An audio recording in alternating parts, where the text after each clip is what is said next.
Halo semuanya, perkenalkan nama saya Mark Claudius Dorus dari kelas 12 IPA 2, tahun ajaran 2024-2025. Pada kesempatan kali ini, saya akan menceritakan kembali teks cerita sejarah yang saya presentasikan minggu lalu. Sebelum kita masuk ke cerita dalam teks cerita sejarah, saya akan menjelaskan terlebih dahulu mengenai definisi teks cerita sejarah. Jadi, teks cerita sejarah adalah teks yang berupa kisah imajinatif yang ditulis dengan tokoh atau latar belakang sejarah yang benar-benar terjadi secara faktual. Walaupun imajinatif, teks cerita sejarah hanya menggunakan unsur dan beberapa latar belakang dari sejarah faktual. Selanjutnya, saya akan menceritakan mengenai teks cerita sejarah yang saya presentasikan minggu lalu yang berjudul Legenda Coban Rondo. Di kaki Gunung Semeru, di Desa Pandansari, Kabupaten Malang, terdapat sebuah air terjun yang dikenal dengan nama Coban Rondo. Air terjun ini terletak di tengah hutan yang lebat dan dikelilingi oleh pemandangan yang menakjubkan. Menurut legenda setempat, nama Coban Rondo berasal dari kisah tragis yang melibatkan seorang putri yang bernama Dewi Anjarwati dan suaminya yang bernama Raden Barun Kusuma. Kisah dimulai dengan kisah cinta antara Dewi Anjarwati, yaitu seorang putri cantik dari kerajaan, dan Raden Barun Kusuma, yaitu seorang pangeran tampan dari kerajaan lain. Mereka memutuskan untuk menikah dan merayakan pernikahan mereka dengan meriah.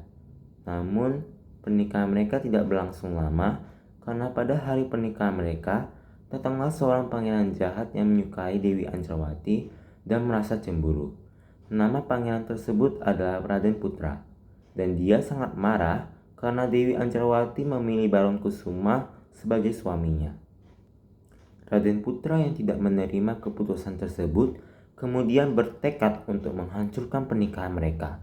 Dia mengumpulkan pasukannya dan menyerang pesta pernikahan Dewi Anjarwati dan Barun Kusuma dengan maksud untuk merusak kebahagiaan mereka.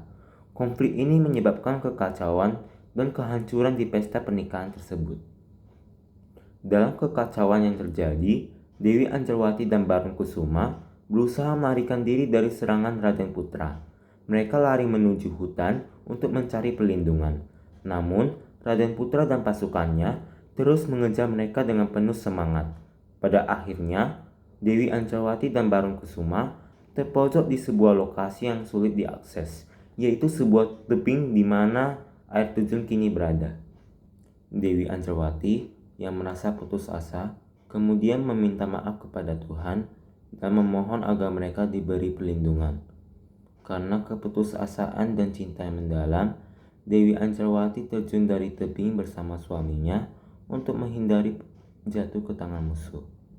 Air terjun yang sekarang dikenal dengan nama Coban Rondo adalah tempat di mana mereka melompat dan mengakhiri hidup mereka untuk menghindari penderitaan yang lebih lanjut. Setelah kejadian tragis tersebut, masyarakat setempat memperingati peristiwa tersebut dengan memberi nama air terjun tersebut dengan nama Coban Rondo, yang berarti air terjun janda atau air terjun yang tinggal janda. Nama ini mencerminkan kesedihan dan kehilangan yang dialami oleh Dewi Anjarwati. Coban Rondo kini menjadi tempat yang dianggap sakral dan dikenal sebagai salah satu objek wisata terkenal di Kota Malang. Ada amanat yang dapat diambil dari cerita ini, yaitu adalah kesetiaan Dewi Anjarwati kepada suaminya. Dewi Anjarwati adalah seseorang yang tidak mudah pindah ke lain hati, meskipun menemukan laki-laki baru yang berusaha untuk menjadi pendampingnya. Kita pun harus melakukan hal yang sama dengan terus setia kepada pasangan kita. Kita tidak boleh berpindah ke lain hati dan harus menjaga kesucian pernikahan. Sekian dari saya. Apabila terdapat kesalahan dalam kata maupun pengucapan, saya mohon maaf. Sekian dari saya dan terima kasih. Oh ya guys, videonya jangan lupa di like, komen, dan subscribe ya. Terima kasih.